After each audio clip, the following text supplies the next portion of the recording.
ஆளுநர் பேருரைக்கு நன்றி தெரிவிக்கும் தீர்மானத்தின் மீதான விவாதத்திற்கு பதிலுரை மாண்புமிகு முதலமைச்சர் அவர்கள். மாண்புமிகு பேரவைத் தலைவர் அவர்களே, மாபெரும் தலைவர்கள் வழிநடத்திய மாபெரும் வரலாற்று சிறப்பு கொண்ட இந்த சட்டமன்ற பேரவையின் 17வது சட்டமன்ற பேரவைக்கு நம்மையும் நம்ம தமிழக வெற்றி கழகத்தை சார்ந்த சட்டமன்ற உறுப்பினர்களையும் தேர்ந்தெடுத்து அனுப்பின நிரந்தரமாக என் நெஞ்சில் குடியிருக்கும் தாயன்புமிக்க தமிழக மக்கள் அனைவருக்கும் என்னுடைய மனப்பூர்வமான நன்றிகள். 17வது சட்டமன்ற கூட்டத்தொடரின் முதல் ஆளுநர் உரையின் மீதான நன்றி தெரிவிக்கும் தீர்மானத்திற்கு பதிலுரை வழங்க வாய்ப்பளித்த மாண்புமிகு பேரவைத் தலைவருக்கு நம் வணக்கத்தை தெரிவித்துக் கொள்கிறோம். மாண்புமிகு பேரவைத் தலைவர் அவர்களே, இந்த 17வது மாமன்றத்தில் அதிகப்படியான 12 கட்சிகளை சேர்ந்த பிரதிநிதிகள் தேர்ந்தெடுக்கப்பட்டிருக்கும். நாம கொள்கை ரீதியாகவும் நிலைப்பாடு ரீதியாகவும் வேறுபட்டு இருந்தாலும் மக்கள் பணி செய்வதுதான் நம்ம எல்லாருக்கும் பிரைமரியா இருக்கிற ஒரே எய்ம். அந்த வகையில தான் நம்ம எல்லாருமே நம்ம மக்களால் அங்கீகரிக்கப்பட்டு சட்டமன்றத்திற்கு வந்திருக்கிறோம். அதனால நாம கருத்தால் வேறுபட்டாலும் மக்கள் சேவை என்ற நோக்கத்தில் நம்ம மாநிலம் சார்ந்த விஷயங்கள்ல நாம எல்லாரும் ஒன்றிணைந்து பயணிச்சா நம்ம தமிழ்நாடு என்னைக்கும் எதிலையும் முதன்மை மாநிலமாக திகழும். ஆளுநர் உரைக்கு நன்றி தெரிவிக்கும் தீர்மானத்தில் பேசின மாண்புமிகு உறுப்பினர்களுக்கு நன்றி. எதிர்த்து பேசினாதான் எதிர்கட்சின்னு ப்ரூவ் பண்ண முடியும்னு நினைச்சுக்கிட்டு பேசின எதிர்கட்சியை சேர்ந்த எதிர்கட்சி தலைவர் உள்ளிட்ட மாண்புமிகு உறுப்பினர்களுக்கும் வணக்கமும் நன்றியும். பதிலுரை வழங்குற அதே நேரத்தில் நம்மளை சட்டமன்ற உறுப்பினராக தேர்ந்தெடுத்த பெரம்பூர் தொகுதி மக்களுக்கு நம்மளோட நெஞ்சார்ந்த நன்றிகள். அதே மாதிரி ராஜினாமா பண்ணிட்டாலும் நம்மளை தேர்ந்தெடுத்த திருச்சி கிழக்கு மக்களுக்கும் இந்த மன்றத்தில் நம்மளோட நன்றியை பதிவு செய்கிறோம். அப்புறம் நம்மளோட அரசியல் பயணத்தை பற்றியும் கொஞ்சம் பதிவு செய்ய விரும்புகிறோம். நாம் ஏதோ ஷூட்டிங்லேருந்து நேராக வந்து சிஎம் ஆன மாதிரியே சில பேர் ஒரு இமேஜ் கிரியேட் பண்ணுறாங்க. அவங்களுக்கு அவங்க ஆசைப்படுற லாங்குவேஜ்லேயே சொல்கிறோம், அது வெறும் ரீல் தான், ரியல் கிடையாது. ஒரு சாதாரண நடிகனாக தான் நம்ம கெரியர் தொடங்குச்சு. அப்புறம் அப்படியே சின்சியராக உழைச்சி மேலே வந்தோம். நம்ம கெரியரில் நாம் மேலே வந்ததுக்கு இந்த விஜய் ஒருத்தன் மட்டுமே காரணம் இல்லை, அவனோட உழைப்பு மட்டுமே காரணம் இல்லை. இந்த விஜயோட உழைப்புக்கும் உயர்வுக்கும் பின்னாடி இருக்கிற ஒட்டுமொத்த தமிழ்நாட்டு மக்களோட அன்பும் அரவணைப்பும் தான் காரணம். ஒவ்வொரு வீட்டில் இருக்க ஒவ்வொருத்தரும் நம்மளை அவங்க வீட்டில் ஒருத்தனா ஏற்றுக்கிட்டது தான் நமக்கு கடவுளும் மக்களும் தந்த மிகப்பெரிய வரம். அதுக்காகவே கடவுளுக்கு சமமான நம்மளோட சொந்தங்களான தமிழக மக்கள் அனைவருக்கும் மீண்டும் மீண்டும் நன்றி. இப்படி நம்மளை தாயன்போடு அள்ளி அரவணைச்ச தமிழ்நாட்டு மக்களுக்கு நாம் எப்படியெல்லாம் துணையாக இருந்தோம், எப்படியெல்லாம் மக்களோட மக்களா இருந்தோம்னு சொல்றேன். 1990ஸ்லயே ரசிகர் மன்றமா இருந்தப்பவே மக்களுக்கு துணையா நிற்க ஆரம்பிச்சோம். அதுக்கப்புறம் நற்படி மன்றமாகவும் அதுக்கப்புறம் விஜய் மக்கள் இயக்கமாகவும் மாறி மக்களோட மக்களா நின்றுகிட்டு இருந்தோம். 2008 ஈழத் தமிழருக்கு ஆதரவா உண்ணாவிரதம் போராட்டம் செஞ்சோம். போர் முடிவுக்கு வரணும், நம்ம தொப்புள் கூடிய உறவுகளான ஈழத் தமிழர்களுக்கு பாதுகாப்பான நிம்மதியான ஒரு வாழ்வு கிடைக்கணும்னு அன்னைக்கே கோரிக்கை வச்சோம். 2009 ஆரம்பிச்ச விஜய் மக்கள் இயக்கம் வழியா நம்மளோட மக்கள் நல பணிகளை எக்ஸ்டெண்ட் அண்ட் எக்ஸ்பேண்ட் பண்ணிக்கிட்டே வந்தோம். கல்விக்கு துணையா இருந்தோம், சோசியல் சர்வீஸ் செஞ்சோம், வெள்ள நிவாரணத்துல துணையா இருந்தோம், கொரோனா காலத்துல மக்களுக்கு தோள் கொடுத்தோம். விலையில்லா விருந்தகம், குருதியகம், முட்டைப்பால் ரொட்டி திட்டம், விழியகம், பயிலகம், நூலகம், இப்படி பல வழியில மக்களுக்கு துணையா இருந்தோம். அப்புறம் நம்மளோட திரைப்படங்கள்ல நம்மளால முடிஞ்ச வரைக்கும் ஊழல் எதிர்ப்பை சொன்னோம், சமூக நீதியை சொன்னோம், கல்வியை பத்தி சொன்னோம், அரசியலை பத்தி சொன்னோம். அரசியலை பத்தி பேசுனதுனால நம்ம படங்கள் சந்திச்ச இதுவரைக்கும் சந்திக்கிற பிரச்சனையை பத்தி எல்லாருக்குமே தெரிஞ்சதுதான். இது மட்டும் இல்லாம 2011 நாகப்பட்டினத்துல மீனவர் பிரச்சனைகளுக்கு ஆதரவா ஒரு பெரிய பொதுக்கூட்டம் நடத்தினோம். மீனவர்கள் மீதான தாக்குதலை கண்டிச்சு பேசி அதுல நம்மளோட எதிர்ப்பை பதிவு செஞ்சோம். 2017 ஜல்லிக்கட்டு போராட்டத்தில் தமிழர் பண்பாட்டு உரிமைக்கான நம்மளோட ஆதரவை தெரிவித்தோம். 2018 ஸ்டெர்லைட் போராட்டம் துப்பாக்கி சூட்ல பாதிக்கப்பட்ட நம்ம சொந்தங்களை நேர்ல சந்திச்சு ஆறுதல் சொன்னோம். 2021 உள்ளாட்சி தேர்தலில் விஜய் மக்கள் இயக்க வேட்பாளர்கள் போட்டியிட்டு ஜெயிச்சாங்க. கல்வி விருது விழா நடத்தி சிறந்த மதிப்பெண் பெற்ற மாணவ மாணவிகளுக்கு ஊக்கத்தொகையும் பரிசும் கொடுத்தோம். 2024 தமிழக வெற்றி கழகத்தை ஆரம்பிச்ச உடனேயே CAA-வை எதிர்த்து அறிக்கை விட்டோம். அரசியல் கட்சி ஆரம்பிச்சு விழுப்புரம் மாவட்டத்தில் விக்கிரவாண்டியில நம்மளோட முதல் மாநில மாநாட்டிய வெற்றி கொள்கை திருவிழாவை நடத்தினோம். தந்தை பெரியார், பெருந்தலைவர் காமராஜர், அண்ணல் அம்பேத்கர், வீரமங்கை வேலுநாச்சியார், மக்கள் சேவகர் அஞ்சலை அம்மாள்னு நம்மளோட 5 கொள்கை தலைவர்களை அறிவிச்சோம். இந்தியாவிலே 2 பெண் ஆளுமைகளை கொள்கை தலைவர்கள் அறிவிச்ச ஒரே கட்சி நம்ம டிவிக்கு மட்டும்தான் என்ற பெருமையோடு அறிவிச்சோம். பெரியார் சொன்ன மாதிரியே அவர் சொன்னதுல நமக்கு ஏற்புடையதை மட்டும் எடுத்துக்கிட்டோம். அவரோட கடவுள் மறுப்பு கொள்கையில நமக்கு உடன்பாடு இல்லைன்னு ஓப்பனா அறிவிச்சோம். நமக்கு கடவுள் நம்பிக்கை உண்டுன்னு அறிவிச்சோம். யாரோட நம்பிக்கைக்கும் நாம் எதிரானவங்க இல்லைன்னு தெளிவா அறிவிச்சோம். பெண் கல்வி, பெண்கள் முன்னேற்றம், சமூக சீர்திருத்தம், சமூக நீதி, இப்படி பெரியாரோட கருத்துக்களை நிறையவே ஏத்துக்கிட்டோம்னு அறிவிச்சோம். அண்ணல் அம்பேத்கரோட சம வாய்ப்பு, சமநீதி, சமத்துவத்தை ஃபாலோ பண்ணுவோம்னு அறிவிச்சோம். பெருந்தலைவர் காமராஜரோட மதச்சார்பின்மையை ஏத்துக்கிட்டதோட அவரோட நேர்மையான நிர்வாகத்தையே ஒரு கொள்கையா ஏத்துக்கிட்டோம்னு அறிவிச்சோம். வீரமங்கை வேலு நாச்சியாரோட மண் மீட்பையும் சமூக நல்லிணக்கத்தையும் பின்பற்றுவோம்னு அறிவிச்சோம். மக்கள் சேவகர் அஞ்சலை அம்மாளோட விடுதலை வேட்கையையும் மக்களோட வாழ்வாதாரத்துக்காக உறுதியாக நிற்கிறதையும் பின்பற்றுவோம்னு சொன்னோம். எல்லாருக்கும் எல்லாமும் கிடைக்கணும், எம் மதமும் நம் மதம்னு சொல்லி மதச்சார்பற்ற சமூக நீதி தான் நம்ம கொள்கைன்னு அறிவிச்சோம்.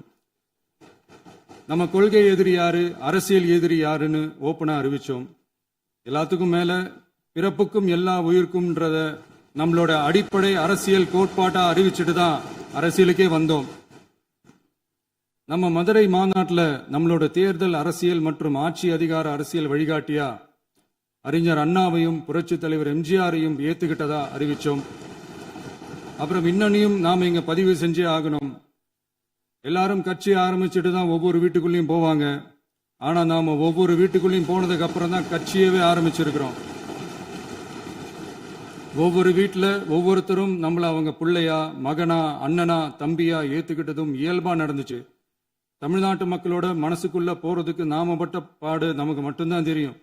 இதெல்லாம் புரிஞ்சாலும் புரியாத மாதிரி இருக்கிறவங்க தான் நம்மள நடிகன் என்று சொல்லியும் நம்ம கட்சிய நடிகன் கட்சின்னு சொல்லியும் சில நக்கல், நையாண்டி இதெல்லாம் பேசுவாங்க. அதை பத்தி நமக்கு கவலை இல்லைன்னு. இப்படி நம்ம அரசியல் பயணம் ரொம்ப டிரான்ஸ்பரண்டா தான் ஆரம்பிச்சிருக்கு. இந்த 2026 தேர்தலில் கூட்டணியே இல்லாமல் தனியா நின்னோம். மக்கள் நம்மள தெளிவா புரிஞ்சுக்கிட்டதாலையும் நம்ம டிவிகே தோழர்களோட உழைப்பாலையும் நாம 35% வாக்குகளை வாங்கினோம். 1,72,00,000 வாக்குகளோட தமிழ்நாட்டிலேயே தனி பெரும் கட்சியா வந்தோம். தமிழக மக்களாலையும் நம்மளோட ஆதரவு இயக்கங்களாலையும் இதோ இன்னைக்கு இங்க நம்ம டிவிகே ஆளும் கட்சியா உட்கார்ந்துருக்கிறோம். இந்த ஆளும் கட்சியா ஆனதும் அவ்வளவு சாதாரணமாலாம் நடந்துடல. 2.25 வருஷத்துல ஆட்சிக்கு வந்துட்டீங்கன்னு ரொம்ப கிண்டலா கேலியா சிலர் பேசுறாங்க. எங்களோட இந்த 2.25 வருஷ டிராவல்ல எவ்வளவு வலியும் வேதனையும் இருக்குது. நம்மளோட மக்கள் சந்திப்புக்கே அவ்வளவு இடையூறு, அவ்வளவு தடைகள், ஊர் உலகத்துல யாருக்கும் இல்லாத ஒன்னா நமக்கு மட்டுமேன்னு தனியா ஸ்பெஷலா எக்ஸ்க்ளூசிவா நிறைய நிபந்தனைகள், நெருக்கடிகள், கட்டுப்பாடுகள், நம்மளை சந்திக்க வர்ற மக்களுக்கு சரியான பாதுகாப்பு இல்லாம, நம்ம கூட்ட நிகழ்ச்சிக்கு போதுமான பாதுகாப்பு இல்லாமன்னு இன்னும் வெளியே சொல்ல முடியாத நிறைய சூழ்ச்சிகள் எல்லாத்தையும் தாண்டி தான் நாம் இந்த இடத்துக்கு வந்திருக்கிறோம். But still miles to go. நம்ம டிராவல்ல எல்லாத்துக்கும் உச்சமா நம்மளோட சொந்தங்கள், நம்மளோட உறவுகள், 41 பேர் கரூர் சம்பவத்தில் இழந்த வேதனை எல்லாம் எப்படி சொல்றதுனே தெரியல. நம்ம மனசை விட்டு என்னைக்கும் அந்த வலியும் வேதனையும் நீங்கவே நீங்காது. அதுலயும் நம்ம மேலேயே பழி போட்ட கொடுமையெல்லாம் இருக்கும் பாருங்க, அதெல்லாம் வேற லெவலுங்க. என்னத்துக்கு அப்படியெல்லாம் செஞ்சாங்கன்னு தெரியல. அரசியல்னா இப்படியெல்லாம் கொடூரமா இருக்கணுமா என்ன? சரி விடுங்க. இந்த விஜய் இவனோட மக்களுக்காக எதையும் தாங்க தயாரா ஆகிட்டான். இவ்வளவு பெயின்ஃபுல்லான நம்ம பொலிட்டிக்கல் டிராவல்ல நம்மளோட மிகப்பெரிய ஆறுதலும் பலமும் என்ன தெரியுமா? என் நெஞ்சில் குடியிருக்கும் என்னோட தமிழ்நாட்டு மக்களும், என் உயிருக்கு உயிரான என்னோட தோழர்களும் தான். அவங்களோட பலத்தால தான். அன்னைக்கு 1967ல முன்னாள் முதல்வர் மாண்புமிகு அறிஞர் அண்ணா அவர்கள் தலைமையில் அமைஞ்ச சாமானியர்களோட ஆட்சி மாதிரி 1977ல முன்னாள் முதல்வர் மாண்புமிகு புரட்சி தலைவர் எம்ஜிஆர் அவர்கள் தலைமையில் அமைஞ்ச மிக சாமானியர்களோட ஆட்சி மாதிரி இதோ இன்னைக்கு அதே வரிசையில 2026 சட்டமன்ற தேர்தல்ல இந்த விஜயோட தோழர்கள் இடம்பெற்ற ஒரு மிக மிக சாமானியர்களின் ஆட்சி அமைஞ்சிருக்கு. வாகை சூடும் வரலாறு திரும்பி இருக்கிறது. இப்படி ஒரு தீர்ப்பை மக்கள் அளிச்சதுனால தான் தமிழக வரலாற்றில் ஒரு மகத்தான கூட்டணி ஆட்சியை நாம் அமைச்சிருக்கிறோம். இளைஞர்களால என்ன செய்ய முடியும், பெண்களால என்ன செய்ய முடியும்னு கேட்டவங்களுக்கான பதில் தான் இன்னைக்கு அமைஞ்சிருக்கிற நம்ம ஆட்சி. ஒரே ஒரு குடும்பம் மட்டும் முக்கியம்னு சொல்றது நம்மளோட ஆட்சி அதிகார அரசியல் இல்ல. தமிழ்நாட்டில் இருக்கிற ஒவ்வொரு குடும்பமும் முக்கியம்னு சொல்றது தான் நம்ம அரசியல். நம்மளோட ஆட்சி அதிகாரம் அதான் நம்மளோட மனசாட்சி உள்ள மக்களாட்சி. இந்த 2026 தேர்தலில் யாராலும் உடைக்கவே முடியாதுன்னு சொன்ன மதத்தை உடைச்சோம், சாதியை உடைச்சோம், முக்கியமா காசு கொடுத்து ஓட்டு வாங்குற ஒரு நச்சு கலாச்சாரத்தையே சுக்கு நூறா தூள் தூளா உடைச்சிருந்தோம். நாம கிளீன் கவர்னன்ஸ் அண்ட் குட் கவர்னன்ஸ்ல உறுதியா இருக்கிறோம். இப்ப மட்டும் இல்ல, எப்பவுமே இப்படிதான் இருப்போம். இதுல 100% இது உண்மைன்றதுனால தான் பாரம்பரியமான தினத்தந்தி பத்திரிகை ஊழலின் ஊற்றுக்கண் அடைக்கப்படுகிறதுன்னு 16/6/2026 அன்னைக்கு ஒரு தலையங்கமே எழுதியிருக்கு. ஒரு தவறு செய்தால் அது தெரிந்து செய்தால் அவன் தேவன் என்றாலும் விடமாட்டேன் என்று எம்ஜிஆர் அன்று பாடினார். அதை இன்று விஜய் செயலில் காட்டுகிறார்னு அந்த எடிட்டோரியல்ல எழுதியிருக்கு. இந்த நேரத்தில் தினத்தந்திக்கு நம்மளோட நன்றியை தெரிவிச்சுக்கிறோம். அரசியலுக்கு வந்து 2 வருஷம் தான் ஆகுது. உங்களுக்கு என்ன தெரியும், உங்களால என்ன முடியும்னு கேலியா கேட்டவங்களுக்கு தினத்தந்தியோட பதிலை இப்போதைக்கு போதும்னு நினைக்கிறேன். என்னென்னமோ செய்வான்னு சொல்றானே இந்த விஜய், பல வருஷமா இருக்கிற ஒரு பதவி வெறி பிடிச்ச அரசியலை உடைச்சி எப்படி செய்வான்னு நம்ம மக்களை யோசிச்சிருவாங்க. இதோ இப்போ நம்ம மக்களுக்கு புரிஞ்சிருக்கும். இப்பவும் சொல்றோம், இது வெறும் ஆரம்பம் தாங்க. இந்த மாபெரும் சபையிலிருந்து கேட்கிற மக்களே, நமக்கு கொஞ்சம் அவகாசம் கொடுங்க. இதுக்கு முன்னாடி, அதாவது 2017 கடைசியில இருந்து 2026 ஏப்ரல் வரைக்கும் இருந்த புண்ணியவான்கள் ஆட்சியில ஒவ்வொரு டிபார்ட்மெண்ட்லயும் போட்ட ஏராளமான ஓட்டைகளை அடைச்சிக்கிட்டே படிப்படியா மக்களுக்கு நல்லதையும் செஞ்சுக்கிட்டே வருவோம். அதனாலதான் நமக்கு எதிரா யாரோ சேரவே மாட்டாங்கன்னு நினைச்சவங்க எல்லாம் ஒன்னா சேர்றாங்க. நம்ம ஆட்சிக்கு டேட்டு குறிக்கிறாங்க.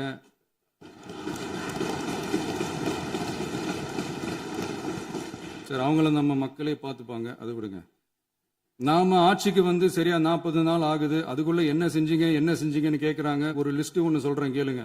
பெண்கள் பாதுகாப்புக்காக சிங்கப்பெண் சிறப்பு படை, 200 யூனிட் வரை கட்டணமில்லா மின்சாரம், போதைப் பொருள் ஒழிப்புக்காக தனிப்படை, குறுவை நெல் சாகுபடியை ஊக்குவிப்பதற்காக 134.83 கோடி சிறப்பு தொகுப்பு திட்டம், வழிபாட்டு தலம், ஸ்கூல், பஸ் ஸ்டாண்டுன்னு அதுக்கு பக்கத்தில் இருக்கிற 717 மதுபான கடைகள் மூடப்பட்டன. அங்க வேலையில் இருந்தவர்களுக்கு வேறு கடைகளில் வேலை, கவனிக்கப்படாமல் விடப்பட்ட அம்மா உணவகங்கள் புதுப்பிக்கப்பட்டன. பத்திரப்பதிவு துறையில் பகல் கொள்ளைக்கு புல் ஸ்டாப் வைக்கப்பட்டுள்ளது. வருகையில்லா ஆவண பதிவு முறை கொண்டுவர உத்தேசிக்கப்பட்ட செயல்பாட்டில் உள்ளது. அரசு மற்றும் தனியார் மருத்துவமனையில் ஸ்கேன் மையங்களில் கருவுறுவதற்கு முன் மற்றும் பின் ஏற்படும் தவறுகளை கண்காணிக்கவும், மருத்துவ நிறுவனம் முறைப்படுத்தும் சட்ட விதிகள் பின்பற்றப்படுகிறதா என கண்காணிக்கவும், மருத்துவ மற்றும் ஊரக பணிகள் இயக்கத்தின் பயன்பாட்டிற்காக 40 புதிய வாகனங்கள் வழங்கப்பட்டுள்ளது. கூட்டுறவு வங்கியின் ஏழை எளிய மக்கள் வாங்கிய கடனுக்கு முதல் முத்தாய்ப்பாக ரூபாய் 2045 கோடி தள்ளுபடி வழங்கி ஆணையிடப்பட்டுள்ளது. ஒன்றிய அரசிடம் கேட்டுக்கொண்டதற்கிணங்க கடந்த 2 வருடமாக நிறுத்தி வைக்கப்பட்ட இருந்த ஜல் ஜீவன் மிஷன் திட்டம் புதுப்பிக்கப்பட்டு ஜல் ஜீவன் மிஷன் திட்டம் 2.0 நடைமுறைக்கு கொண்டு வரப்பட்டுள்ளது. 18,500 கோடி அளவில் உறுதியளிக்கப்பட்ட காஞ்சிபுரம் மாவட்டத்தில் மைய விரிவாக்க திட்டம், கோயம்புத்தூரில் மின்னணு பொருட்கள் மற்றும் மின்னணு அமைப்புகள் உற்பத்தி திட்டம் மற்றும் திருவள்ளூர் மாவட்டத்தில் காட்டுப்பள்ளி LNT கப்பல் கட்டும் தளம் விரிவாக்க திட்டத்திற்கு ஒப்பந்தங்கள் போடப்பட்டுள்ளன. அனைத்து நிர்வாக நடவடிக்கைகளும் மின்னணு முறையில் மாற்றம் கொண்டுவர நடவடிக்கை எடுக்கப்பட்டு வருகிறது. சட்டவிரோத கல்குவாரி மற்றும் அனுமதியின்றி கனிமங்களை எடுத்துச் செல்வது தடுக்கப்பட்டுள்ளது. பல்வேறு குவாரிகள் சீல் வைக்கப்பட்டுள்ளன.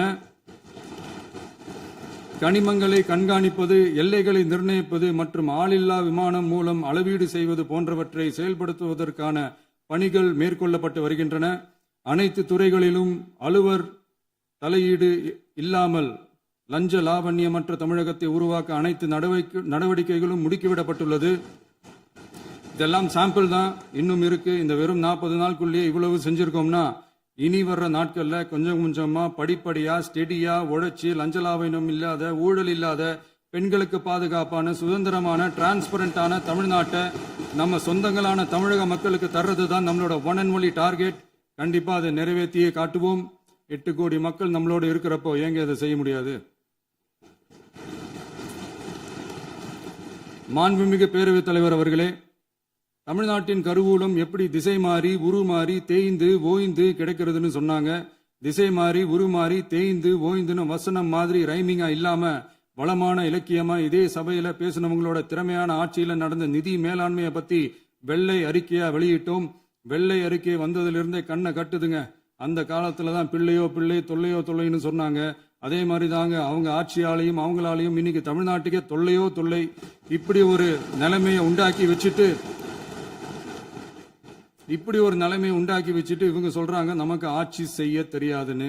நம்ம அமைச்சர்களுக்கும் நம்ம சட்டமன்ற உறுப்பினர்களுக்கும் ஒன்னும் தெரியாதுன்னு. ஆமாங்க, எங்களுக்கு தெரியாதுதான். எங்க சட்டமன்ற உறுப்பினர்களுக்கும் அமைச்சர்களுக்கும் மக்கள் பணி செய்ய தெரிஞ்ச அளவுக்கு மக்கள் பணத்தை சுருட்ட தெரியாதுதான்.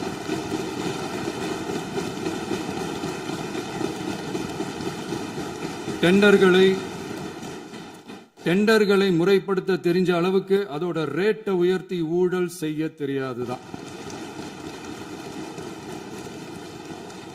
பதவி உயர்வு வழங்கவும் பணி இடமாற்றம் கலந்தாய்வு நடத்தவும் தெரியுமே தவிர பதவி உயர்வுக்கும் பணியிட மாற்றத்திற்கும் பணம் பறிக்க தெரியாதுதான்.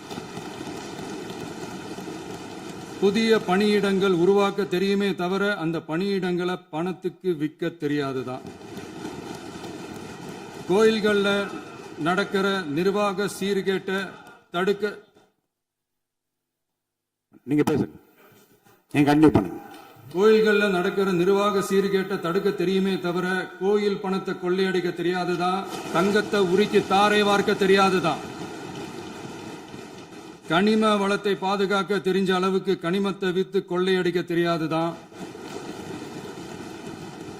அரசு வருமானத்தை அரசு கஜானாவுக்கு மாத்த தெரிஞ்ச அளவுக்கு அந்த பணத்தை தனிப்பட்ட கஜானாவுக்கு மடை மாத்த தெரியாதுதான். போதை கலாச்சாரத்தை தடுக்க தெரிஞ்சவங்களுக்கு போதை கலாச்சாரத்தை வளர்க்க தெரியாதுதான்.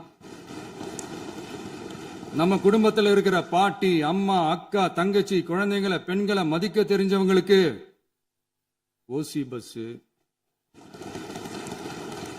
1000 ரூபாய் கேஸ், இப்படியெல்லாம் பேச தெரியாதுதான். எங்க உறுப்பினர்களுக்கும் அமைச்சர்களுக்கும் மக்கள் சேவை தெரிந்த அளவிற்கு சுயநல தேவையை செஞ்சிக்க தெரியாதுதான். அதனாலதான் சொல்றோம், எங்களை பார்த்து எதுவும் தெரியாதுன்னு சொல்றவங்களுக்கு சொல்றோம், இதெல்லாம் எங்களுக்கு தெரியாதுதான். உங்களை மாதிரி முறைகேடுகளை செய்யறத நாங்க தெரிஞ்சுக்கவும் போறதில்ல, தெரிஞ்சுக்கவும் ஆசைப்படல. அத கடைசி வரைக்கும் எங்களுக்கு தெரியாமலே இருந்துட்டு போகட்டும். அதனால நாங்களும் எங்க மக்களும் வெரி வெரி ஹாப்பி தான். மாண்புமிகு பேரவைத் தலைவர் அவர்களே, எதிர்ப்பவர்கள் எதிர்க்கட்சி என்பதற்காக எங்கள் ஆட்சி மீது 1000 பழி போடலாம். ஆனாலும் தமிழக மக்களுக்கு உண்மையை உணர்த்த வேண்டியது நம்மளோட கடமை. மின்வெட்டை பொறுத்தவரை தமிழ்நாடு மின்மிகை மாநிலமாக இருந்தாலும் கடந்த காலங்களில் ஏற்பட்ட நிர்வாக குளறுபடிகளும் மின்சார சாதனங்கள் மற்றும் மின் மாற்றிகளில் ஏற்படும் பழுதாலும் வேண்டுமென்றே சிலரின் நடவடிக்கைகளாலும் இந்த மின்வெட்டிற்கு காரணமாக உள்ளது. மின் விநியோக மீட்பு நடவடிக்கைகளை ஒருங்கிணைப்பதற்காக எதிர்பாராமல் இரவு நேரங்களில் ஏற்படும் மின் தடங்களை விரைந்து சரி செய்வதில் 10 உயர்மட்ட கண்காணிப்பு குழுக்கள் மற்றும் 125 சிறப்பு மின் தடை நீக்க ரோந்து வாகனங்கள் வழங்கப்பட்டு 24 மணி நேரமும் கண்காணிக்கப்படுகிறது. கூடுதலாக தற்போது 77 புதிய மின் தடை நீக்க மையங்களும் உருவாக்கப்பட்டுள்ளன. விரைவில் இந்த மின்வெட்டு நிலைமை அறவே நீக்கப்படும். மாண்புமிகு பேரவைத் தலைவர் அவர்களே, நம்ம விவசாயிகள் எல்லாரும் நம்மளை நல்லா புரிஞ்சுக்கிட்டு தமிழக வெற்றி கழகத்தை ஏத்துக்கிட்டாலும் எதிர்கட்சிகளோட தூண்டுதலால சில இடங்கள்ல சில போராட்டங்கள் நடக்குது. எதிர்கட்சிகள் என்னதான் சித்து வேலை செஞ்சாலும் விவசாய பெருமக்கள் எல்லாரும் நம்ம ஆட்சி அவங்களுக்கான ஆட்சி தான் நல்லா புரிஞ்சுதான் வச்சிருக்கிறாங்க. இந்த வருஷம் எல்னினோ விளைவா எப்பவும் இருக்கிறத விட இந்த டைம் மழை குறையுங்கிறதையும் நம்ம விவசாயிகள் உணர்ந்துதான் இருப்பாங்க. இருந்தாலும் நம்ம அரசு நம்ம விவசாயிகளோட வாழ்வாதாரத்துக்காக பக்கபலமாகவும் உறுதியாகவும் துணை நிற்கும்ங்கிறத தெரிவிச்சுக்கிறோம். நம்ம தமிழகத்தில் ஏற்கனவே நடந்த அதி அற்புதமான சூப்பரான நிர்வாக திறன் கொண்ட 50 வருஷ அரசியல் அனுபவம் கொண்ட 2.0, 3.0, 4.0 பல 0.0 மாடல் ஆட்சி நடத்த கனவு கண்டவங்களோட அட்டகாசமான ஆட்சிக்காரங்க பல்வேறு விதமான நிதி நெருக்கடியை நம்ம மக்களுக்கும் நமக்கும் பரிசா கொடுத்துட்டு போய் இருந்தாலும் கூட்டுறவு வங்கிகளின் மூலம் 75,000 வரை பயிர்கடன் பெற்று குறு சிறு இதர பெரு விவசாயிகளுக்கு 100% முழுமையான பயிர்கடன் தள்ளுபடியும் 75,000க்கு மேல் கடன் பெற்றவர்களுக்கு குறைந்தபட்சமாக 35,000 பண பயன் கிடைக்கும் அளவிற்கு மொத்தம் 14,43,504 விவசாயிகளுக்கு ரூபாய் 5,932.23 கோடி பயிர்கடன் தள்ளுபடி வழங்கப்பட்டுள்ளது. மாண்புமிகு பேரவைத் தலைவர் அவர்களே, நாம ஒன்றியத்தில் கூட்டுறவு கூட்டாட்சி, மாநிலத்தில் சுயாட்சி என்ற கொள்கையை கொண்டவங்க தான் ஏற்கனவே அறிவிச்சிருக்கிறோம். தற்போதைய ஒன்றிய அரசு சார்ந்த கட்சியுடன் அரசியலில் கொள்கை அளவில் நேர் எதிராக நிக்கிறவங்க தான் நாம. அதே சமயத்தில் எதுக்கெடுத்தாலும் கண்ணை மூடிக்கிட்டு ஒன்றிய அரசோட மோதல் போக்கை விரும்புறவங்க நாம இல்ல. நமக்கு எப்பவுமே தமிழகத்தின் வளர்ச்சி மட்டும்தான் முக்கியம். அதுக்காக நம்மளோட அரசியல் ரீதியான கொள்கைகளையோ மாநில உரிமைகளையோ கொஞ்சம் கூட விட்டு கொடுக்கவே மாட்டோம். அதுல ரொம்ப தெளிவாகவும் உறுதியாகவும் இருக்கிறோம். இனியும் இப்படித்தான் இருப்போம். அதுல ஒருபோதும் மாற்றமே இருக்காது. அதனால இதுல யாரு திசை திருப்ப வேலையில் ஈடுபட்டாலும் அவங்க எல்லாரும் மக்கள் மத்தியில் தோற்பது உறுதி. எனவே நம்ம மக்களுக்கோ சிறுபான்மை சகோதரர்களுக்கோ நம்ம ஆதரவு இயக்கங்களுக்கோ எந்தவித சந்தேகமும் வேண்டாம். நாம் யாரோட டீமும் இல்ல. நாம எப்பவுமே பியூரான பீப்புள்ஸ் டீம். இன்னும் சொல்ல போனா நாம secular team, social justice team. மாண்புமிகு பேரவைத் தலைவர் அவர்களே, அரசு விழாக்கள், கல்வி நிறுவனங்கள் மற்றும் பல அதிகாரப்பூர்வ நிகழ்ச்சிகளோட தொடக்கத்துல நம்ம தமிழ்தாய் வாழ்த்த பாடுறதுதான் வழக்கமா இருக்கு. தமிழ்தாய் வாழ்த்த பொறுத்த வரைக்கும் நம் அரசு இதுல நம்மளோட உறுதியான நிலைப்பாட்டை ஒன்றிய அரசுக்கு மிக தெளிவா தெரிவிச்சிருக்கு. அது இல்லாம இதில் மாநில அரசின் கொள்கைக்கு ஏற்ப ஒன்றிய அரசின் அறிவிக்கையில் திருத்தம் மேற்கொள்ள கோரிக்கையும் விடுக்கப்பட்டுள்ளது. நீட் தேர்வை பொறுத்தவரை கிராமப்புற மற்றும் பொருளாதார ரீதியாக பின்தங்கிய மாணவர்களுக்கு சமமான வாய்ப்பை வழங்குவதில்லை. மருத்துவ கல்வியில் சமூக நீதி மற்றும் சம வாய்ப்பை நீட் பாதிக்கிறது என்பதை உணர்கிறோம். எனவே மருத்துவ படிப்புகளுக்கான சேர்க்கையை 12ஆம் வகுப்பு மதிப்பெண்களின் அடிப்படையில் நடத்த வேண்டும் என்று நமது அரசு வலியுறுத்தி வருகிறது. மத்திய அரசிடம் நீட்டிலிருந்து தமிழ்நாட்டிற்கு விலக்கு வழங்க வேண்டும் என்று கோரிக்கை விடுத்துள்ளது. மாண்புமிகு பேரவைத் தலைவர் அவர்களே, பேரறிஞர் அண்ணா அவர்கள் தலைமையிலான அரசு 1968இல் இருமொழி கொள்கையை நடைமுறைப்படுத்தியது. தமிழ் ஆட்சி மொழி, தமிழ் மொழியை பாதுகாப்பது, மாணவர்களுக்கு ஆங்கிலத்தின் மூலம் உலக அளவிலான வாய்ப்புகளை வழங்குவது, எந்த ஒரு மொழியையும் கட்டாயமாக திணிப்பதை தவிர்ப்பது மற்றும் எதிர்ப்பது, நிலத்தின் மொழி மற்றும் பண்பாட்டு அடையாளத்தை பேணுவது என்பதை நம் தமிழக வெற்றிக் கழக ஆட்சி ஏற்றுக்கொண்டுள்ளது. எனவே தமிழ்நாட்டில் தமிழ் ஆட்சி மொழி மற்றும் இருமொழி கொள்கை என்பதில் நமக்கு மாற்று கருத்தே இல்லை. மாண்புமிகு பேரவைத் தலைவர் அவர்களே, கடந்த 11/6/2026 அன்று நடந்த நிதி ஆயோக் கூட்டத்தில் தமிழ்நாடு அரசின் சார்பாக கலந்து கொண்டு வறுமையற்ற தமிழ்நாடு இயக்கம் உருவாக்க தேவையான நிதியையும், தமிழ்நாட்டுக்கு 2 எய்ம்ஸ் மருத்துவமனைகளை தருமாறும், மருத்துவம் மற்றும் பல் மருத்துவ படிப்பிற்கு 12ஆம் வகுப்பு மதிப்பின் அடிப்படையில் இடங்களை நிரப்புதல் குறித்தும், செயற்கை நுண்ணறிவு தொடக்க நிறுவன வளர்ப்பு மையங்கள் தமிழ்நாட்டில் அமைக்கவும், இளைஞர் திறன் மற்றும் வேலைவாய்ப்பு இயக்கம் செயல்படுத்த வேண்டியும், பெண்கள் தலைமையிலான வளர்ச்சி குறித்தும், மீனவ சமுதாயங்களின் வாழ்வாதாரம் மற்றும் மீன்பிடி படகுகள் மற்றும் மீனவர்களை விடுவித்தல் குறித்து நிரந்தர நடவடிக்கை எடுக்க வேண்டியும், காலநிலை தாங்கும் தன்மை பெருந்திட்டம் 2045 கீழ் விண்வெளி உற்பத்தி மையத்தை தேசிய விண்வெளி உற்பத்தி மையமாக அறிவிக்க கோரியும், தமிழ்நாட்டில் சாலை போக்குவரத்து, நெடுஞ்சாலை மற்றும் ரயில்வே அமைச்சகத்தின் மேம்பாட்டு குறித்தும், அனைத்து கிராமங்களையும் டிஜிட்டல் இணைப்பு வசதி ஏற்படுத்துதல் குறித்தும், கூட்டு குடிநீர் திட்டம் தொடரவும், அரசின் விழாக்களில் தமிழ்தாய் வாழ்த்துக்கான முதலிடத்திற்கான கோரிக்கையும், மேகதாது அணை கட்டுமான நிறுத்தத்தை உறுதிப்படுத்தவும், மாநிலத்தின் மீது மும்மொழி கொள்கையை வற்புறுத்தாமல் புதிய கல்விக் கொள்கையை திணிக்காமல் தமிழகத்திற்கான கல்வித் தொகை ரூபாய் 3284 கோடியை விடுவிக்க கோரியும், ஆண்டுதோறும் 5 லட்சம் இளைஞர்களுக்கு உதவித் தொகையுடன் கூடிய பணியினை தொழில்நுட்ப பயிற்சி வழங்க ஒத்துழைப்பு வழங்குமாறும், ஒகேனக்கல் 3ஆம் கட்ட கூட்டு குடிநீர் திட்டத்திற்கான நிதி ரூபாய் 2283.40 விடுவிக்கவும், வேலை வாய்ப்பு மற்றும் வாழ்வாதாரத்துக்கான உத்தரவாத திட்டத்தின் கீழ் வேலை வாய்ப்புகளை உருவாக்க உடனடி நடவடிக்கை மேற்கொள்ள வேண்டியும் மற்றும் திருக்குறளை தேசிய இலக்கியமாக அறிவிக்குமாறும் தமிழ்நாடு சார்பில் பேசியுள்ளோம் என்பதை தெரிவித்துக் கொள்கிறோம். மாண்புமிகு பேரவைத் தலைவர் அவர்களே, அண்டை மாநிலங்களுடனான நட்புறவு ஒரு மாநிலத்தின் வளர்ச்சிக்கும் நாட்டின் ஒற்றுமைக்கும் மிகவும் அவசியமானது. தமிழ்நாடு தனது அண்டை மாநிலங்களுடன் நதி நீர் பங்கீடு, பொருளாதாரம், கல்வி, கலாச்சாரம் மற்றும் போக்குவரத்து துறைகளில் நல்லுறவை பேணி வருகிறது. பரஸ்பர மரியாதை, ஒத்துழைப்பு மற்றும் கூட்டாட்சி தத்துவத்தின் அடிப்படையில் அண்டை மாநிலங்களுடனான நட்புறவை வலுப்படுத்தவும் நமது ஆட்சியில் காக்கப்படுகிறது. மாண்புமிகு பேரவைத் தலைவர் அவர்களே, சட்டம் ஒழுங்கை பத்தி பேச்சு வந்தது. சட்டம் ஒழுங்கு சரியா இருக்கணும் அப்படின்றதுல எங்களுக்கு மாற்று கருத்தே கிடையாது. கண்டிப்பா லா அண்ட் ஆர்டர் கரெக்டா இருக்கணும், கரெக்டா இருக்கும், இருக்க வைப்போம். அதே மாதிரி பெண்கள் பாதிக்கப்படுறதையும் இங்க யாராலையும் சகிச்சுக்கவே முடியாது. அதுக்கான கடுமையான நடவடிக்கைகள் நம்ம அரசு எடுத்துக்கிட்டு இருக்கிறோம். இந்த சிங்கப்பெண் சிறப்பு அதிரடி படை கூட அதுக்கான ஒரு ஃபர்ஸ்ட் ஸ்டெப் தான். அதே மாதிரி இந்த போதைப் பொருள் நடமாட்டம், அதை கண்ட்ரோல் பண்றதுக்கும் நம்ம அரசு கடுமையான நடவடிக்கைகள் எடுத்துக்கிட்டு இருக்கிறோம். அதையும் கண்டினியூ பண்ணி எடுப்போம். மாண்புமிகு பேரவைத் தலைவர் அவர்களே, இப்ப நான் சொன்ன இந்த பிரச்சனைகள்லாம் 2026 போன மாசம் மே மாசம் 10ஆம் தேதி புதுசா வந்துடல. இதெல்லாம் பல வருஷமா இருக்கிற பிரச்சனைகள் தான், பல வருஷமா கண்டுக்காம விட்ட பிரச்சனைகள் தான்.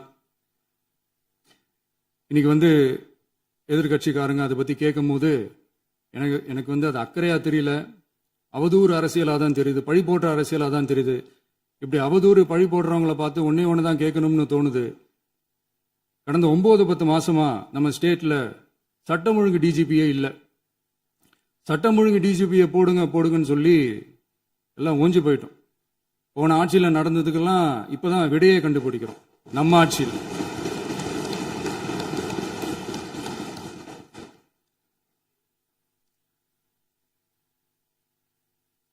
இந்த போதைப் பொருள் நடமாட்டம்லாம் தாறுமாற அப்படியே பரவி கொட்டி கிடக்குது. இதெல்லாம் இனிஷியல் ஸ்டேஜ்லயே யார் கண்ட்ரோல் பண்ணியிருக்கணும்? போலீஸ் டிபார்ட்மெண்ட் அப்போ யார் கையில் இருந்தது? இத்தனை கேள்வி நம்மளை பார்த்து கேட்கறாங்களே, ஒரே ஒரு கேள்வி தான் நான் கேட்கணும்னு தோணுது.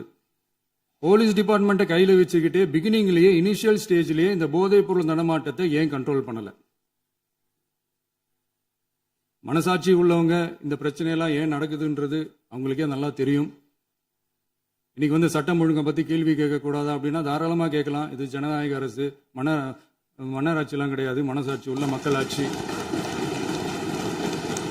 அதனால கேள்வி கேட்கலாம், எல்லாருக்கும் எல்லா உரிமையும் உண்டு. விமர்சனம் செய்யலாம், எல்லாருக்கும் எல்லா உரிமையும் உண்டு. ஆனா நம்ம ஆட்சியில் என்ன நடவடிக்கைகள் எடுத்திருக்கோன்றது தெரிஞ்சுக்கிட்டு அதுக்கேற்ற மாதிரி ஒரு நடுநிலையா பேசுனீங்கன்னா கொஞ்சம் நல்லா இருக்கும்.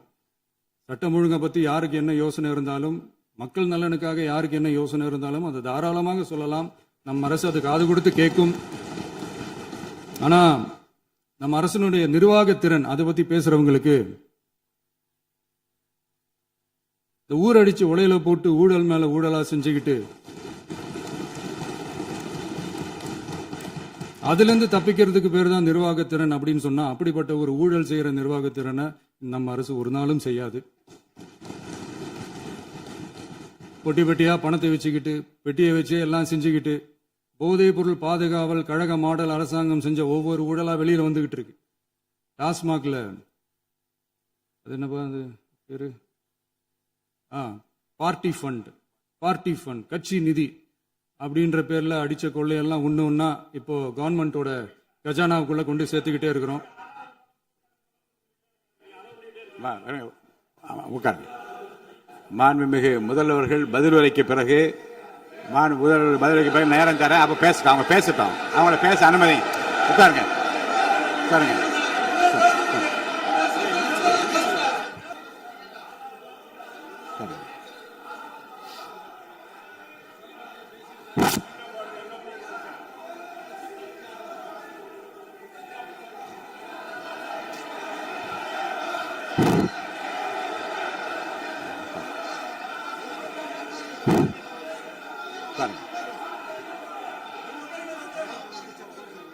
நான் எழுந்த பிறகு உட்கார்றதுதான் முறை. உட்காருங்க, எல்லாரும் உட்காருங்க. தேசிய உட்கார். நான் அலோவ் பண்றேன். உட்காருங்க, அமைதியா உட்காருங்க. நான் அலோவ் பண்றேன். அமைதியா உட்காருங்க. அங்க இருந்து குரல் கொடுக்காதீங்க. உட்காருங்க.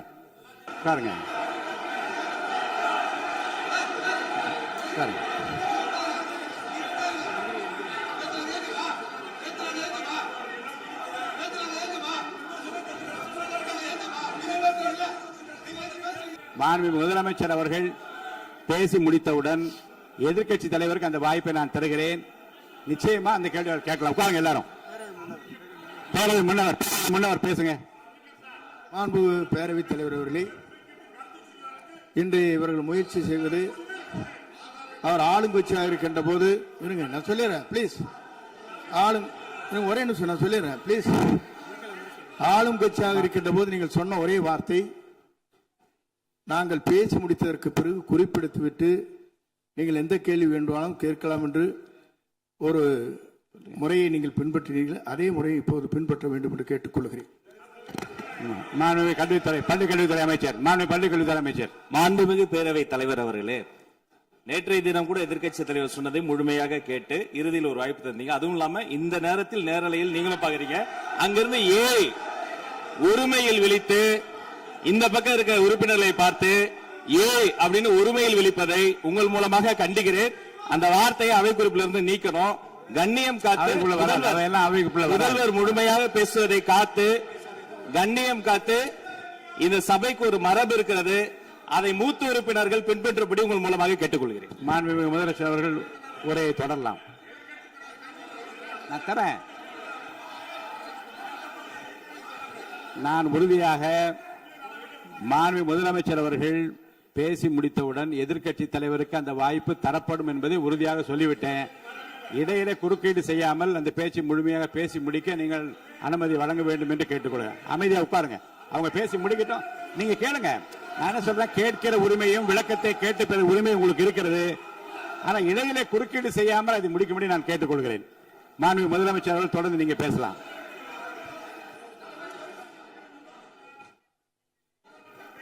எதிர்க்கட்சி தலைவர் அவர்கள் உங்கள் கட்சியினுடைய உறுப்பினரை அமைதிப்படுத்த வேண்டும் என்று நான் கேட்டுக்கொள்கிறேன். உங்களுக்கு வாய்ப்பு தரவில்லை என்றால் அவர் எழுந்து நிற்பதில் நியாயம் இருக்கிறது. வாய்ப்பு தரப்போகிறேன். மாண்புமிகு முதலமைச்சர் அவர்கள் பேசி முடித்தவுடன் உங்களுக்கு வாய்ப்பு தரப்படும். அது வரைக்கும் உங்களுடைய உறுப்பினரை அமைதி காக்க நீங்கள் தான் பார்த்துக் கொள்ள வேண்டும். மாண்புமிகு அவை முன்னவர். மாண்புமிகு பேரவைத் தலைவர் அவர்களே, அவர் அப்போது சொன்னது வேறு, இப்போது நடந்து கொள்கிற முறைகள் வேறாக இருக்கிறது. அன்றைக்கு அவர் சொல்லுகிற போது அமைச்சர் அத்தனை பேரும் பேசி முடித்ததற்கு பிறகு உங்களுடைய கருத்துக்கள் ஏதாவது தெரிவிக்கலாம். இப்போது பின்பற்றினால் நன்றாக இருக்கும். நீங்கள் அதற்காகத்தான் சொன்னீர்கள். முதலமைச்சர் பேசியதற்கு பிறகு எதிர்க்கட்சி தலைவர் அவர்கள் பேசுவதற்கு வாய்ப்பளிக்கிறோம் என்று சொல்லியிருக்கிறார்கள். ஆகவே தான் அந்த வாய்ப்பை நீங்கள் இல்ல அது பதில் சொல்லணும்னு கேட்டிருக்காங்க. பதில் சொல்லணும் சொல்லியிருக்காங்க. பதில் சொல்லினா தான் எங்க பிரச்சனை. இல்ல அப்படி இல்ல.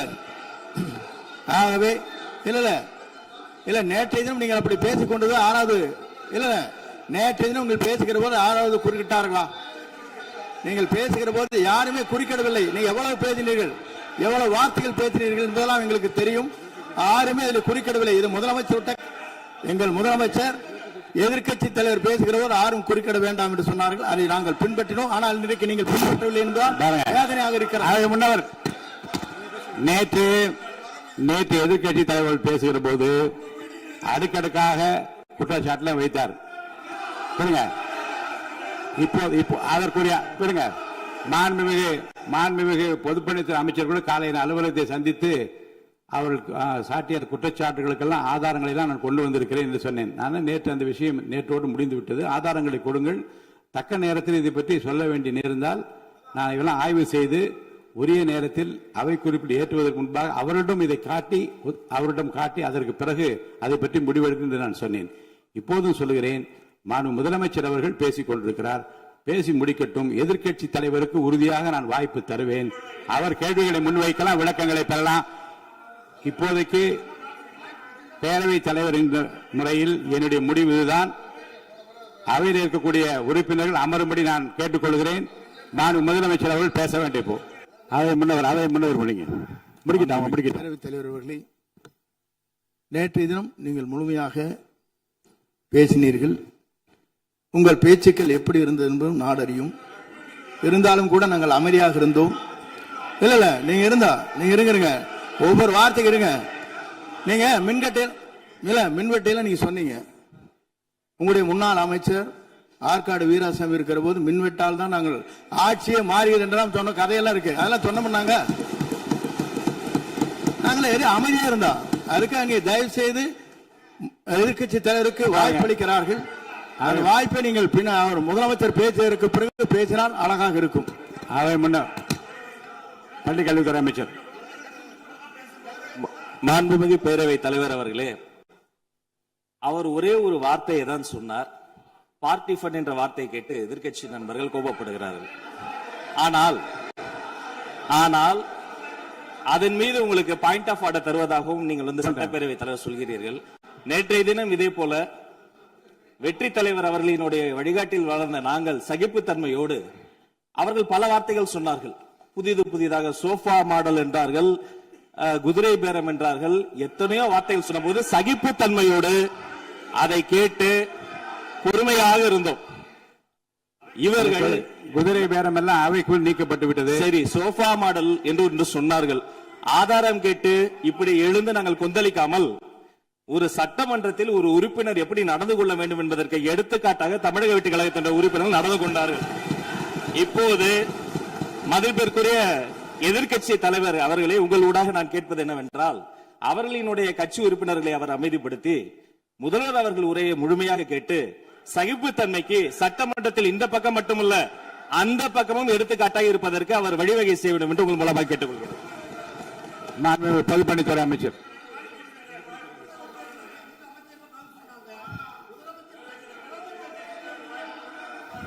மாண்புமிகு பேரவைத் தலைவர் அவர்களே, திராவிட முன்னேற்ற கழகம் முதல் நாளில் இந்த சபையுடைய மரபையும் பாரம்பரியத்தை பற்றியும் நமக்கு வகுப்படுத்தார்கள். அந்த மரபுப்படி எங்களுடைய தலைவருடைய வழியில் இந்த சட்டசபையுடைய நிகழ்வுகளில் நாங்கள் கலந்து கொண்டிருக்கிறோம். நேற்றைய எதிர்க்கட்சி தலைவர் பேசும்பொழுது எவ்வளவோ வார்த்தைகள் உண்மைக்கு புறம்பாக சட்டத்திற்கு எதிராக ஒரே நிமிஷம் பேசுறேன். சட்டத்திற்காக பேசும் பொழுது நாங்கள் அமைதியாக இருந்தோம். ஒரு 2-3 முறை தான் அவரு பேசும்போது மினிஸ்டர்கள் இருந்துச்சு நின்னாங்க. ஆனா இன்னைக்கு மாண்புமிகு முதலமைச்சருடைய முதல் உரை, கடந்த 4 நாட்களாக திராவிட முன்னேற்ற கழகம் முதலமைச்சர் ஏன் பேசலன்னு சொல்லிட்டே இருந்தாங்க. இன்னைக்கு பேச ஆரம்பிச்ச உடனே அவர் சொன்ன வார்த்தை பார்ட்டி ஃபண்ட் சொன்னார். எந்த பார்ட்டின்னு சொல்ல. ஆனா அந்த வார்த்தைகள் சொல்லி முடிஞ்ச உடனே எதற்காக முதலமைச்சருடைய பேச்ச இவங்க குறுக்கிறாங்கன்னு தெரியல. நீங்கள் சொன்னதுபடி முதலமைச்சர் பேச வேண்டும். பேசிய பின்பு கருத்துகளுக்கு பதிலளிக்க அவர்கள் பதிலளிக்க நாங்களும் பதிலளிக்க தயாராக இருக்கிறது பதிவு பண்றோம். மாண்பு முதலமைச்சர் அவர்கள்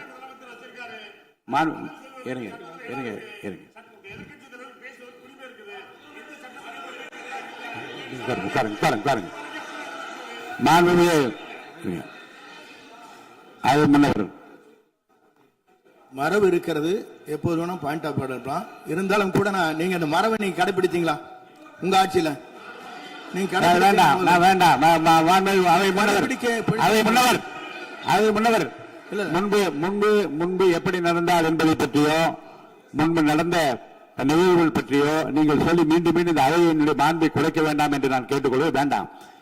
இப்போது உள்ள பிரச்சனை, மாண்பு முதலமைச்சர் அவர்கள் தன்னுடைய பேச்சை உறுதி செய்து முடிக்க வேண்டும். அவர் முடித்த பிறகு எதிர்க்கட்சி தலைவருக்கு நான் நிச்சயமாக வாய்ப்பு தருவேன். அவர் கேள்வி கணைகளை தொடுக்கலாம், சந்தேகங்களை கேட்கலாம், விளக்கம் தருவதற்கு மாண்பு முதலமைச்சர் அவர்கள் தயாராக இருக்கின்றார்.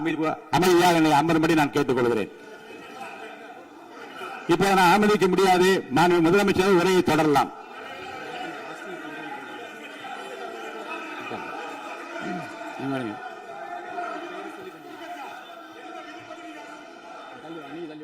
மாண்புமிகு உறுப்பினர் ஆஸ்டின் உங்க இடத்துல போய் உட்காருங்க. மாண்புமிகு உறுப்பினர் ஆஸ்டின், நீங்க ஒரு மூத்த உறுப்பினர், சபை விதிகளை நன்கு தெரிந்த ஒரு உறுப்பினர், நீங்க போய் இடத்துல உட்காருங்க. முதல்ல மாண்புமிகு முதலமைச்சர் அவர்கள் உரையை தொடரலாம்.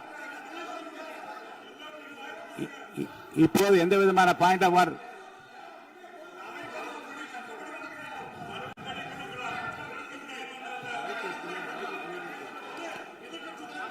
நான் வாய்ப்பு இல்லை என்று சொன்னால் நீ எழுந்து நிற்பதிலே நியாயம் இருக்கிறது. உட்காருங்க. வாய்ப்பு உறுதியாக எதிர்க்கட்சி தலைவருக்கு பாயிண்ட் ஆஃப் ஆர்டர் மட்டுமல்ல, உட்கார்ந்து அவர் பேசிய பேச்சுக்களை என்னென்ன இருங்க, என்ன என்ன என்ன என்ன என்ன உங்களுக்கு சந்தேகம் இருக்கிறதோ, வினாக்கள் இருக்கிறதோ அதை நீங்க கேட்கலாம். அவர் பதில் சொல்வதற்கு தயாராக இருக்கிறார். பேசி முடிக்கின்ற வரை அமைதி காக்கும்படி உங்களை நான் கேட்டுக்கொள்கிறேன். மாண்புமிகு எதிர்க்கட்சி தலைவர் முழு ஒத்துழைப்பை நீங்கள் தர வேண்டும் என்று நான் எதிர்பார்க்கிறேன்.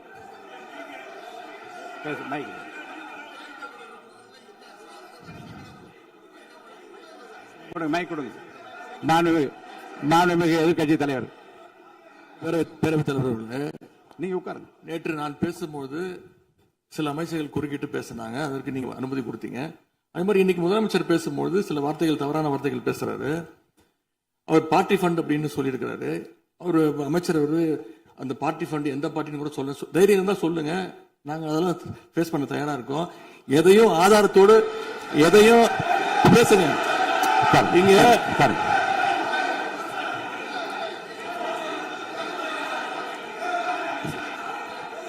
அது மாதிரி பேரவைத் தலைவர் அவர்களே, நேற்று நான் பேசி முடிஞ்சோடனே நீங்க அவை முடிஞ்சிருச்சுன்னு சொல்லிட்டீங்க. நாங்கெல்லாம் வீட்டுக்கு போயிட்டோம். வீட்டுக்கு போய் டிவி போட்டு பார்த்தா அங்க இன்னொரு அமைச்சர் இன்னும் பதில் சொல்லிட்டே இருந்திருக்கிறாரு. அதற்கெல்லாம் நாங்க இப்ப என்ன பதில் இது, என்ன மரபு இது? நீங்க இப்ப பேசிக்கிட்டே இருப்பீங்களா? நாங்க பாத்துக்கிட்டே இருக்கணுமா? அதே மாதிரி இன்னைக்கு முதலமைச்சர் அவர்கள் பேசும்போது நாங்களும் அமைதியா கேட்டுட்டு தான் இருந்தோம். ஆனா சில கருத்துக்கள் அவர் பேசும்போது அதை நாங்க அனுமதிக்க முடியாது. ஆதாரத்தோடு ஏதாவது பேசணும்னா, குற்றச்சாட்டுகள் சொல்லும் போது ஆதாரத்தோடு சொன்னீங்கன்னா அதை நாங்க ப்ரூவ் பண்றதுக்கு தயாராக இருக்கு. மாண்புமிகு உறுப்பினர் அவர்கள் இருங்க. நேற்று மாண்புமிகு எதிர்க்கட்சி தலைவர்கள் பேசியதும், மாண்புமிகு பொதுப்பணித்துறைகள் பேசியதும் ஆதாரம் இல்லாமல் பேசக்கூடாது என்று நான் சொன்னேன். ஆய்வு செய்து நீக்கப்பட வேண்டியது நீக்கும் என்று சொன்னேன். இப்போது மாண்புமிகு முதல்வர் அவர்கள் பேசி முடிக்கட்டும். நீங்கள் கூறிய கருத்துப்படி அதில் ஆதாரங்கள் இல்லாத குறிப்பாக இருந்தால் அதை நீக்குவதற்குரிய உரிமை எனக்கு இருக்கிறது. ஆய்வு செய்து நான் நடவடிக்கை எடுப்பேன். இப்போது மாண்புமிகு முதலமைச்சர் அவர்கள் பேசலாம்.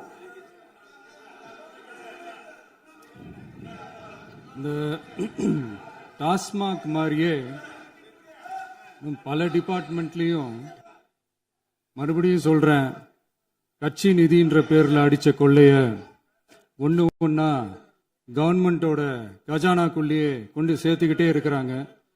இப்பவும் சொல்றேன், மக்கள் பணத்துல இருந்து ஒரு பைசா கூட தொடமாட்டோம், தொடவும் விடமாட்டோம், தொட்டா விடமாட்டோம், இதுக்கு முன்னாடி தொட்டவங்களையும் விடமாட்டோம்.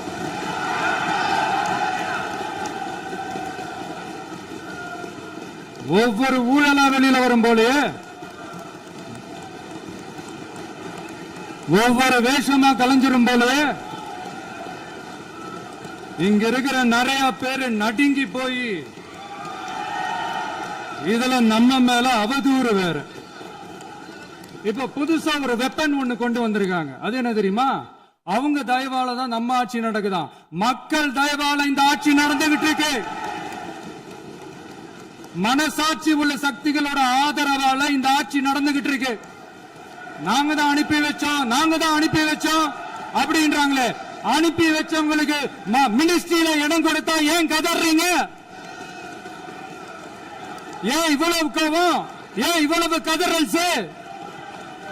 இதுல இன்னொரு முக்கியமான விஷயம், மார்க்சிஸ்ட் கம்யூனிஸ்ட் கட்சி நமக்கு ஆதரவு கொடுத்தது சுயேட்சையா எடுத்த முடிவுன்னு சொல்றாங்க. அதே மாதிரி இந்திய கம்யூனிஸ்ட் கட்சி நமக்கு ஆதரவு கொடுத்தது சுயேட்சையா எடுத்த முடிவுன்னு சொல்றாங்க. இதுல எங்க இருந்து நாங்க தான் அனுப்பி வச்சோம்னா புரியலையே. மக்களுக்கு நல்லா புரியும், எல்லாத்தையும் தெளிவா பார்த்துக்கிட்டு இருக்கிறாங்க.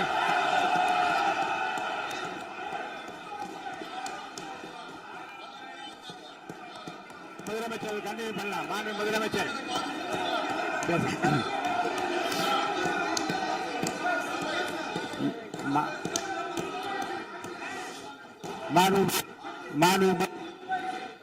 மாண்பு முதலமைச்சர் கண்டினியூ பண்ணலாம். நீ கண்டினியூ பண்ணலாம்.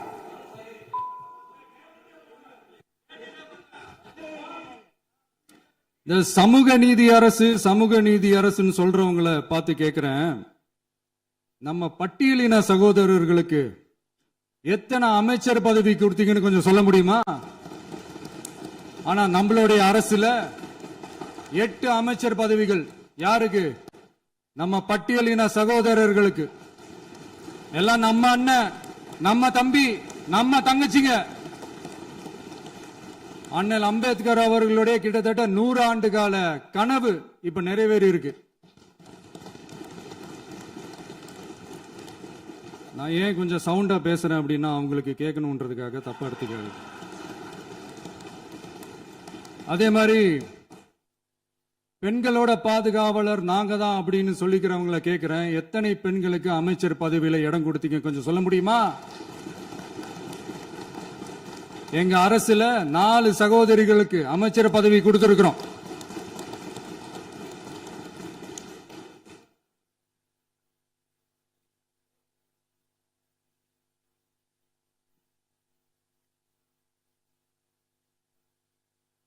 அதனால மக்களால் நிராகரிக்கப்பட்டு மக்களால் அகற்றப்பட்டவங்களுக்கு ஒண்ணு சொல்லிக்கிறோம், தப்பே செய்ய மாட்டோம், ஊழலே செய்ய மாட்டோம், நேர்மையா தான் இருப்போம், நியாயமா தான் இருப்போம் அப்படின்னு சொல்றவங்களால மட்டும்தான் கூட்டணி ஆட்சி அமைக்க முன்வரும். ஆட்சியிலையும் பங்கு, அதிகாரத்திலையும் பங்கு கொடுக்க முன்வரும். ஊழல்லையே ஊறி போனவங்களால இந்த கூட்டணி ஆட்சியோ, ஆட்சியிலையும் பங்கோ, அதிகாரத்திலையும் பங்கு கொடுக்க முன்வராது.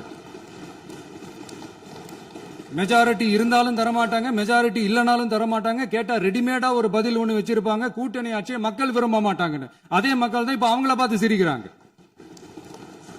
நான் பதவியேற்ற அன்னைக்கு கொஞ்சம் டைம் அவகாசம் கேட்டேன்.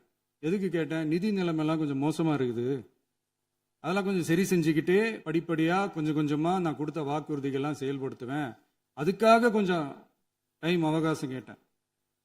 நான் ஏதோ வேற எதுக்காகவோ வேற யாருக்காகவோ ஏதோ அவகாசம் கேட்ட மாதிரி. அடுத்து இங்க சபையில இல்லாதவங்களை பத்தி பேச வேண்டாம்னு நினைக்கிறேன்.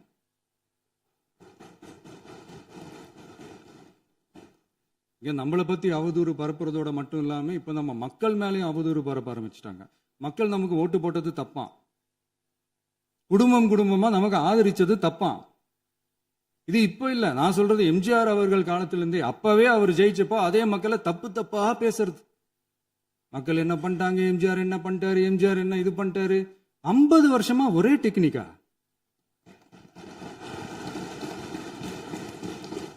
டெக்னாலஜி எல்லாம் மாறி வேற எங்கேயோ போயிட்டு இருக்கு. பஸ் இதுல கொஞ்சம் டெக்னிக்காச்சும் கொஞ்சம் மாத்தினா கொஞ்சம் நல்லா இருக்கும். அதனால மக்களுக்கு யூஸ்ஃபுல்லா இருக்கிற மாதிரி இந்த ஆக்கப்பூர்வமான கருத்துக்களோ ஆக்கப்பூர்வமான யோசனைகளோ இருந்தா சொல்லுங்க, அதை நாங்க டெஃபரெண்டா எடுத்துக்கிறோம். ஆனா அதை விட்டுட்டு இந்த நக்கல், நையாண்டி, சம்பந்தம் இல்லாத பேச்சு இதெல்லாம் பேசிட்டு அப்புறம் முதல்வர் பதில் சொல்லல, முதல்வருக்கு பதில் சொல்ல தெரியல அப்படின்னா அப்புறம் என்ன சோஃபா மாடல் ஆட்சியா? அது என்னன்னு புரியறதுக்கு எனக்கு ரொம்ப நாள் ஆச்சு. இந்த sofa set table chair, teapoy, furniture பிசினஸ்லாம் வேற எங்க வெளியில போய் பண்ண சொல்லுங்க. அப்படி அந்த பிசினஸ் தான் பண்ணணும்னா நிறைய பிசினஸ் பண்ற மாதிரி வெளியில போய் பண்ண சொல்லுங்க, இங்க சட்டசபைக்குள்ள வேணாம். அதனால ஆக்கப்பூர்வமான கருத்துக்கள் இருந்தா சொல்லுங்க. டெஃபினட்டா அது சரியா இருந்தா நாங்க ஏத்துக்கிறோம். எனக்கு ஒரு குட்டி கதை ஒன்று ஞாபகம் வருது, சொல்லாமா?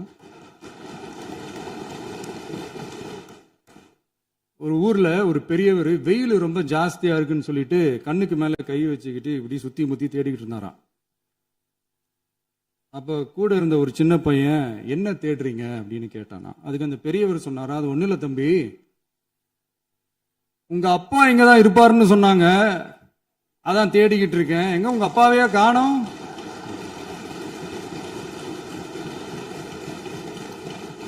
இல்ல அந்த எங்களுக்கும் நக்கலா நையாண்டியா சம்பந்தம் இல்லாத குட்டி கதை இதெல்லாம் எங்களுக்கும் பேச தெரியும். அந்த கதையில பெரியவர் அப்படி சொன்னாராம், தப்பா எடுத்துக்காதீங்க. அந்த கதையில பெரியவர் அப்படி கேட்டாராம். அதனால யாரும் இங்க டென்ஷன் ஆக வேணாம். அதனால இன்னொரு இந்த என்னுடைய உரையை முடிக்கிறதுக்கு முன்னாடி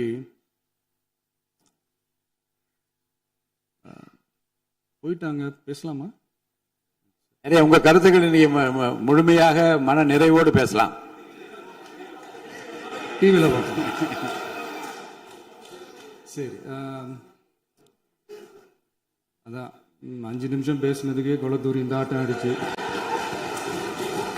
பேசுனா அப்புறம் என்ன பண்றது? கடைசியா நான் இந்த உரையை முடிக்கிறதுக்கு முன்னாடி ஒரு முக்கியமான ஒரு விஷயம் பத்தி சொல்லணும். ஆளுநர் உரை அன்னைக்கு இந்த தமிழ் தாய் வாழ்த்துக்கு அப்புறம் தேசிய கீதம் பாடினது தப்பு, தேசிய கீதம் 2 முறை பாடினது தப்பு,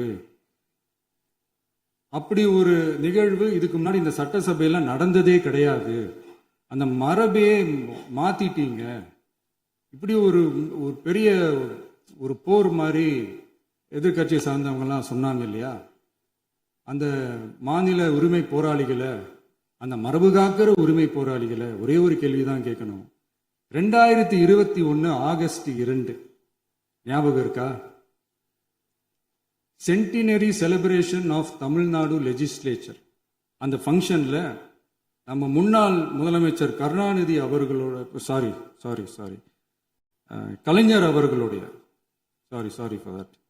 கலைஞர் அவர்களுடைய புகைப்படத்தை மாண்புமிகு குடியரசுத் தலைவர் திறந்து வைக்கிற ஒரு ஃபங்க்ஷன். அந்த ஃபங்க்ஷன்ல national anthem followed by Tamil Thai Vazhthu அப்படின்னு அறிவிச்சது ஞாபகம் இருக்கா? அதாவது தேசிய கீதத்துக்கு அப்புறமா 2வது முறையா, நோட் திஸ் பாயிண்ட் மாண்புமிகு பேரவைத் தலைவர் அவர்களே, பிளீஸ் நோட் திஸ் பாயிண்ட்.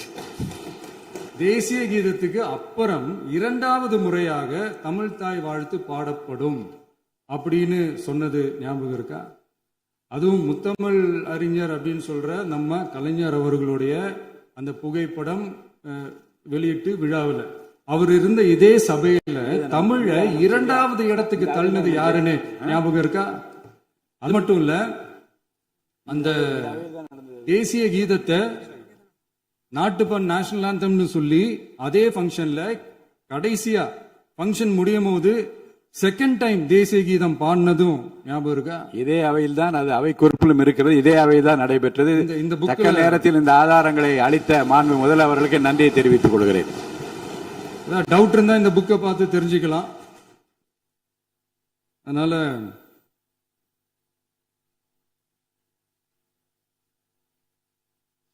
இதெல்லாம் கேட்டா என்ன சொல்லுவாங்கன்னா, அது ஜனாதிபதி கலந்துகிட்ட ஃபங்க்ஷன், அதெல்லாம் அப்படிதான், அதெல்லாம் கண்டுக்க கூடாது அப்படின்னு சொல்லுவாங்க.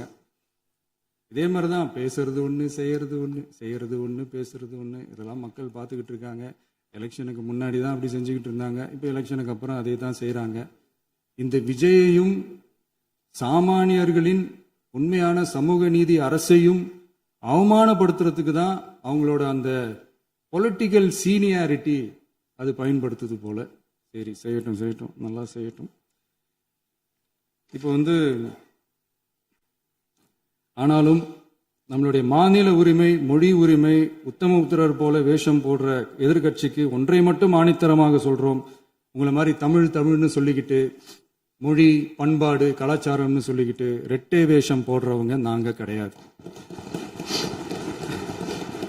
உலகெங்கும் வாழும் என் தமிழ் சொந்தங்களுக்கு நம்முடைய உத்தரவாதம் தமிழ் தான் எங்க உயிர் நாடி அப்படின்றத மறக்க மாட்டோம். இப்பவும் சொல்றோம், மாநில உரிமையில எப்பவும் உறுதியா இருப்போம். அதே சமயத்துல அரசியல் வேற, ஒன்றிய மாநில அரசுகளுக்கு இடையே இருக்கிற நிர்வாக அணுகுமுறை வேற. இதுல நாங்க ரொம்ப தெளிவா இருக்கிறோம். அதனால எங்களுக்கு பாடம் எடுக்கிறதா நினைச்சுக்கிட்டு உங்க வேஷத்தை நீங்களே கொஞ்சம் கொஞ்சமா கலைச்சிக்கிட்டே வர்றீங்க, மறந்துடாதீங்க. அப்புறம்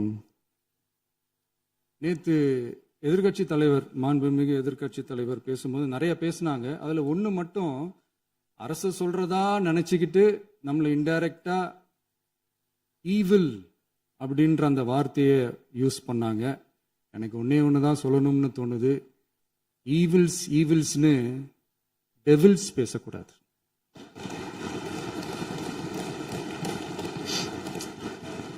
அவங்க இருந்திருந்தா ஒரு ஆக்ஷன் பண்ணணும்னு எனக்கு தோணுச்சு.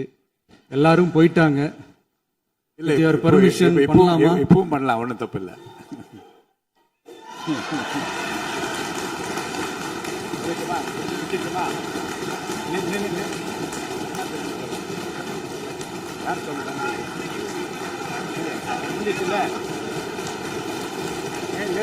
சொல்லட்டுமா?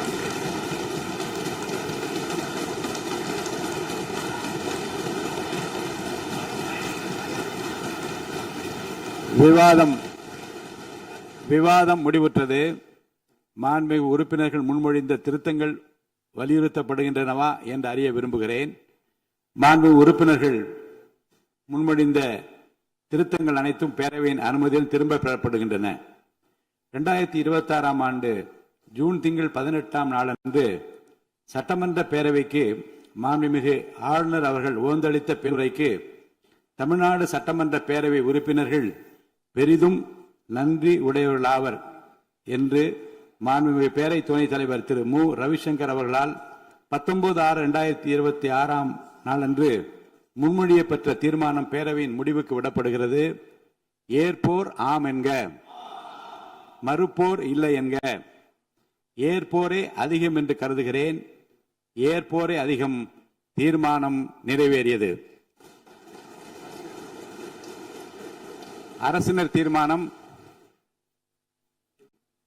பேரவை மீண்டும் கூடும் நாள் குறிப்பிடப்படாமல் ஒத்திவைக்கப்பெறும் தீர்மானம். மாண்புமிகு பேரவை முன்னவர் அவர்கள்.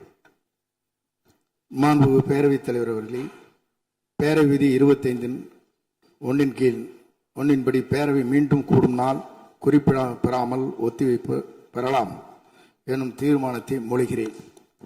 மாண்புமிகு பேரவை முன்னவர் அவர்களின் தீர்மானம் பேரவையின் முடிவுக்கு விடப்படுகிறது.